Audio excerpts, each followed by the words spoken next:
Hi guys, welcome back to my YouTube channel. Thank you so much for the support, the love. We've officially hit the 600 mark and I'm super excited. We are officially on the journey towards 1,000 subscribers. So, guys, please do watch me. Please share with your friends. But I'm actually super excited about today's session because it's inspired by different things that have been happening, and I'm feeling like I should actually involve what I've been doing and the conversation I've been seeing on social media. Past 2 weeks I've been doing trainings on very speech related section, and we call it alternative augmentative communication. Basically it's some of the technology, and I was like, you know what, we actually have different technologies that we use for people with disability. Most of you might know, like wheelchairs for people with physical disability. You may know that we even have electronic wheelchair. It was so nice to see a UKZN during graduation. One of the guys was actually operating his electronic wheelchair, and he went out of it, and I'm just a proud UKZN graduate right now. And I was just so happy that admin captured that moment and actually was showing other people who are living with disability that yes, be included in the society. So today we are dealing with a section in speech therapy that involves a bit of technology. It's called alternative augmentative communication. As the word says, alternative. I was telling my caregivers when I was doing my trainings that, like, imagine when I go to an event and I'm going with Nom, what I normally do is then I'll get dressed and then I'll carry an item which will be an alternative, an alternative just in case she messes it, or, so alternative means that it's a device, or it's something that you can use in a space of something. So those with communication difficulties, for instance, they can use their voice. Sometimes you can't understand them. That speaks to intelligibility, how much you can understand someone. And then if we can't understand them, then they bring something as an alternative. They may use maybe like a sign language. They may use something like a mechatone. But it's something that they can use alternative to their speech. Okay, so that alternative. And then I was explaining the whole terminology of augmentative, and I was saying, imagine you're at church. Let's go to church, and now we've just passed over, and you're at a hall, and the hall is about 8,000 people or 10,000 people, depending. What do they give you? They give you a microphone. What is a microphone going to do? It's going to augment or help you to be audible. So alternative augmentative communication means that it's something that you can use in an alternative or something that can help the existing thing. So in this context, it's something that can help your existing speech. For instance, a child who's at one word level, they get a device or they get a gesture that can add or be an augmenter so that they can get their messages across. Hence the word alternative augmentative communication. What is communication? In a broader sense, it involves a sender, a mode, and a receiver. So you are using any of these alternative or augmentative so that you can send a message and then your message be received. So why do we even use alternative communication? One, guys, we communicate our feelings, we communicate like our wants. Communication is actually a basic human right. So I've been training some of the technology. So in AAC, you will call them low tech, meaning that there is no battery, there is nothing. So where you can use pictures, you can use your body. That would be in your low tech. It does involve technology. And then you might also have something that we call mid technology. We're still using technology. So something like low tech would be me printing pictures and actually putting them on this display board so that whenever a child wants to communicate, for instance, I want toilet, they can point to I want and toilet. I haven't put anything here because it's just a display board, and I'm using this for training for the centers, and I'm giving them to the centers. So, and then you could have something that is along the line of mid technology, would be something like this. This is your Go Talk. This device does is that you print out pictures. Sometimes you use the real pictures, or sometimes you get pictures from an application called as Bot Maker.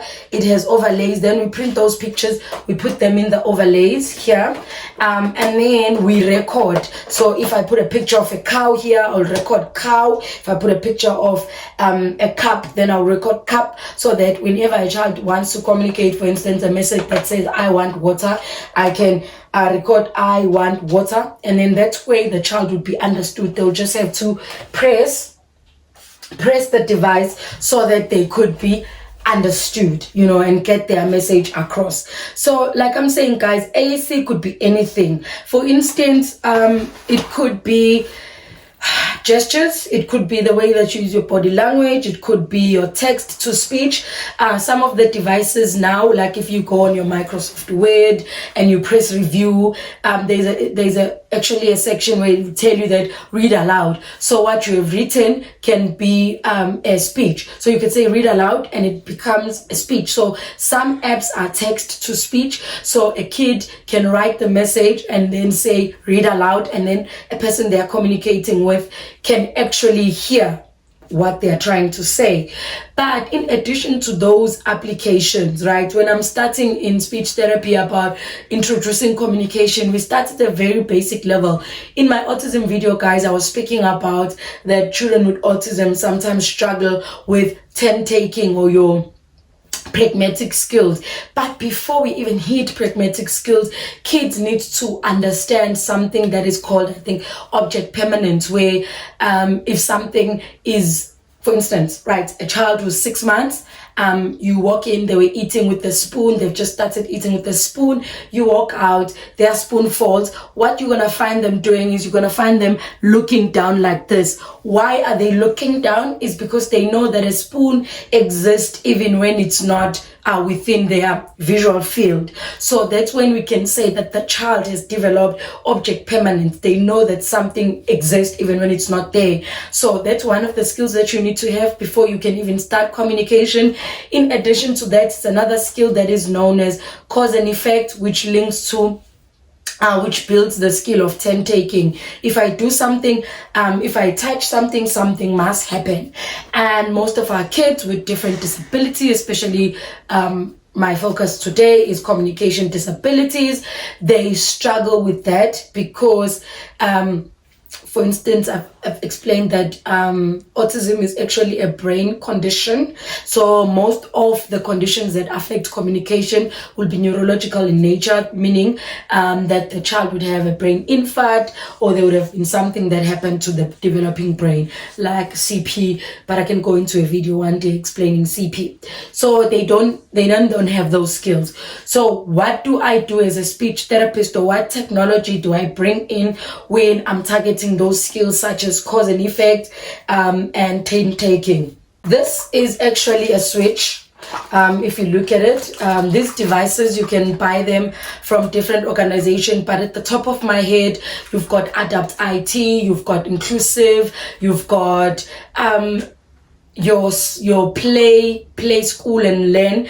But this is a switch. So normally what happens is that me and you can operate a normal mouse, like I can touch this MacBook and operate it, but a child with physical disability may not be able to operate a device. So this is one of the devices, or it's actually a toy, a dog, but it is battery operated. So when I take this dog and I put on a switch, it allows a child with disability to just press a switch and this dog starts barking. And then they learn the skill of cause and effect. If I touch the switch, something happens, the dog moves. And this is one of the skills that is needed when we are talking about communication and being able to take turns. There's a lot of technology within our field. Some of it, like determining if this child would benefit from a switch. There are different switches that you can use. This is just one switch. Some are wobble switch, some are like your pulmonary switch, and there is something like this. When I'm talking about a mouse, this is is a joystick. So you would work together with an OT who would determine how this child would access their laptop. Now we're talking about a child with disability. We want them to use a laptop. We adapt the laptop to suit the child. So with those who can maneuver it like this, they would use like this. You can see this ball is quite big, so that the child who's got like fine motor difficulties, their hands cannot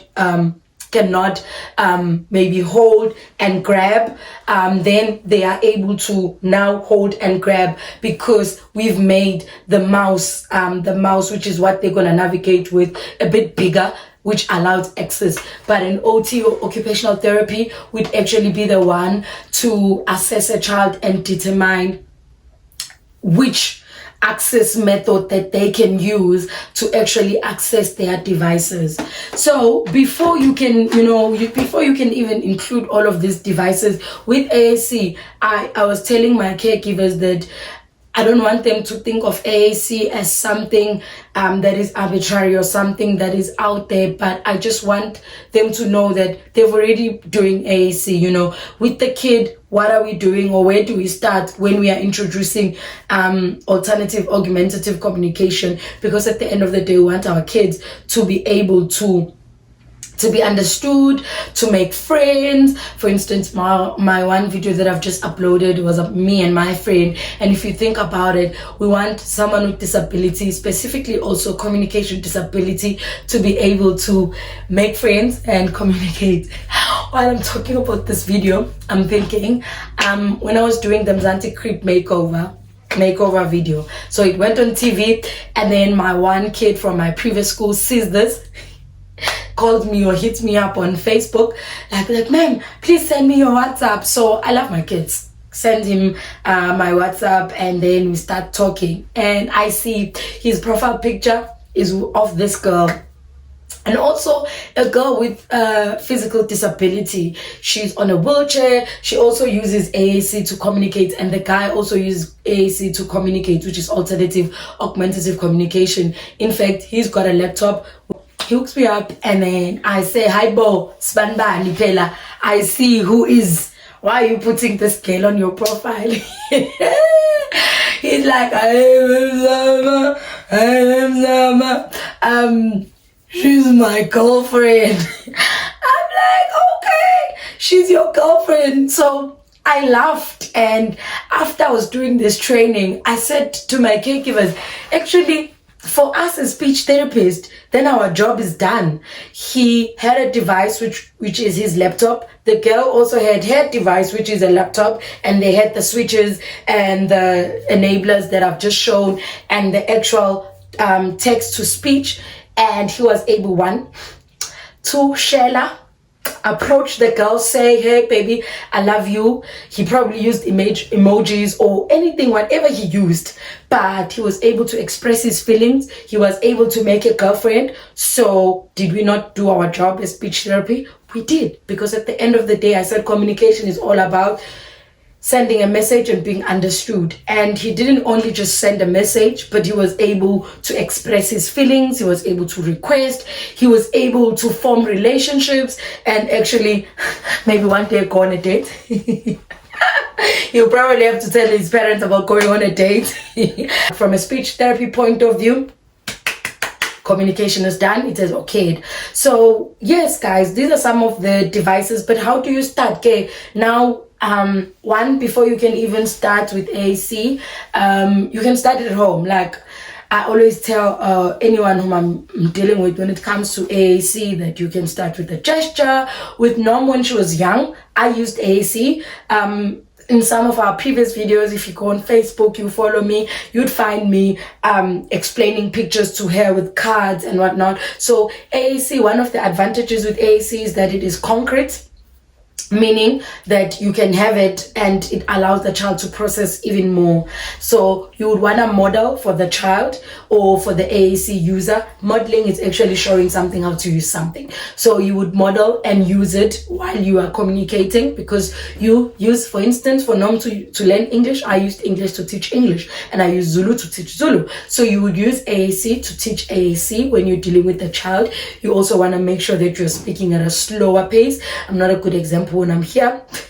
But in practice, I actually try to speak at a slower pace because I know I can go on and be as quick as, as possible. You also want to speak to your speech therapist because you have seen that when I was showing you these like switches and all, I said you must work with an integrated team to actually guide you which device is the child going to use. Depending on their disability, are they able to use their some of the kids at my previous school, they use something that is called an eye gaze, meaning that instead of clicking with the mouse like this, they would use their eyes to click. It's called clicking and dwelling. So when they blinked, the laptop knew, and that's how they could write their exam. I'm hoping one day, this is me, I'm hoping one day in one of our higher education or higher learning institution, we will have a student who wrote all their exam, maybe using an eye gaze, and we'll actually not only have people who are using wheelchairs as disability, who are showcasing disability, but also showcase those with communication difficulties. How are they navigating? We have done so well with sign language and ensuring that sign language is now the 12th or 13th official language. So I wish that we could then introduce this AAC and let them be an acceptable model of communication, an acceptable language to be added so that our learners with communication barriers can actually communicate. So it could be anything. As I'm closing, it could be anything. It could be pictures, could be your body language. It could be a system like a voice output device. Before I close, let me show you. This is one of the devices that I've also been issuing to the centers. It is when you look at it, it's a normal laptop, but it doubles off as a tablet. So what does this do? It eliminates some of our kids do not have, for instance, the Go Talk that I showed needs you to have good fine motor skills so that you can press down. It doesn't have a space for a switch to adapt. So something like this actually mitigates that barrier.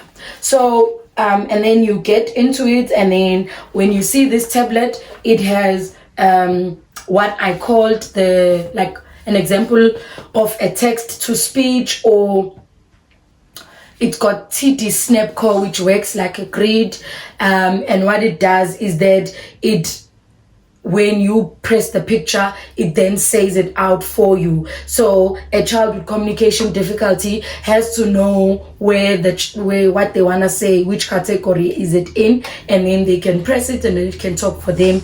What I love about something like this, we say it in ACE, it's dynamic, meaning that the child would be able to create any message that they want, because it's not just limited to the vocabulary that we had maybe in the Goto, because that's what I thought the child would need to be able to communicate. But something like a device like this allows the child to type on Microsoft Word, Microsoft Excel, PowerPoint, and all of that. And in addition to that, it has more vocabulary.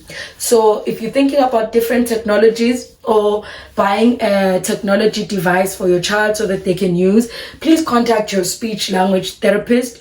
In the Department of Education, most special schools will have a speech therapist that is on site. If not, then your district will be able to help you allocate or help you access the speech therapist who will be able to recommend devices that the child with communication barriers can use. But guys, let's continue advocating for people with disabilities. Thank you so much for liking my videos and subscribing and sharing. That is all from me today. I just wanted to highlight different technologies that we use in the field of AAC. This is just a handful I have because I'm doing training, but there's quite a lot that one can share and talk about.